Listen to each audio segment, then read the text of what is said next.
इस वीडियो में हम लोग बात करेंगे औसत के जबरदस्त ट्रिक के बारे में। औसत से रिलेटेड क्वेश्चन जो है प्रत्येक कंपटीशन एग्जाम में पूछा जाता है, साथ ही साथ जनरल एग्जाम में भी पूछा ही जाता है। तो हम लोग बात करते हैं औसत के जबरदस्त ट्रिक के बारे में।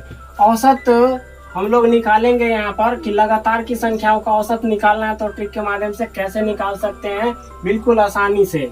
जैसे सबसे पहले हम लोग कुछ जो है बेसिक रूप से इसको सीख लेते हैं कि आखिर औसत कैसे निकाला जाता है।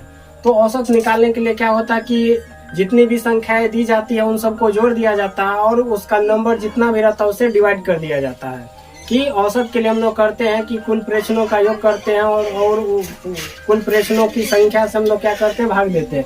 जैसे अगर हम लोगों को यहाँ पर निकालना है कि 1 2 3, अगर इसका औसत निकालना है तो कैसे निकालेंगे, थोड़ा हम लोग लॉन्ग मेथड से चेक करते हैं। तो हम लोग इस तीनों संख्या को क्या करेंगे, जोड़ देंगे और जितनी संख्या है उससे क्या करेंगे, हम लोग डिवाइड कर देंगे।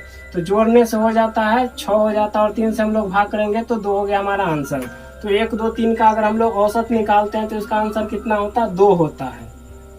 अब हमें ये करना नहीं है, हम जो है इस तरीका से हम लोग औसत नहीं निकालेंगे और ट्रिक के माध्यम से निकालेंगे बिना जोड़ किए हुए और बिना भाग किए हुए। जैसे 1 2 3 4 5 अगर लगातार में संख्या है, इसका औसत निकालना है तो इसका आंसर कितना होगा। हमें ये करना है कि इसका औसत निकालने के लिए जो भी संख्या मिडिल में है, मध्य में है, वही संख्या इसका आंसर होगा। कि जितनी भी संख्याएं हैं तो बीच में कौन सा संख्या आता है वही इसका औसत होगा। जैसे 1 2 3 4 5, इस सबके मध्य में क्या है, 3 है, तो औसत हम निकालेंगे तो इसका आंसर कितना होगा, 3 हो जाएगा। इसी तरह 1 2 3 4 5 6 7 का औसत निकालेंगे तो जो मध्य में है वही इसका औसत होगा, 4 हो गया। इसके बाद 1 2 3 4 5 6 7 8 9 अगर इसका औसत निकालेंगे तो जो मध्य में संख्या है, जैसे यहाँ पर 5 है, इसका 5 आंसर हो गया। उसी तरह 1 2 3 4 5 6 7 8 9 10 और 11 का औसत निकालेंगे तो कितना होगा, आप लोग कमेंट में जरूर बताइए।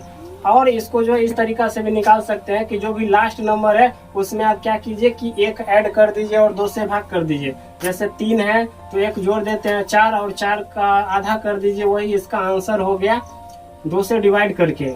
उसी तरह यहाँ पर अगर 5 है तो 5 में 1 प्लस कीजिए और 2 से भाग कर दीजिए 3, ये हमारा आंसर होता है। तो हम लोग जो है जो मिडिल में संख्या होता है वही इसका औसत हो जाता है। या लास्ट नंबर में आप 1 ऐड कर दीजिए और उसमें क्या कीजिए कि हमें जो है उसमें भाग कर देना है, लास्ट नंबर को जोड़ दीजिए और इसके बाद जो 2 से उसमें भाग कर दीजिए, वो हमारा आंसर हो जाता है। इतना ही आसान है लगातार संख्याओं का औसत निकालना। मिलते हैं अगले वीडियो में, तब तक थैंक यू।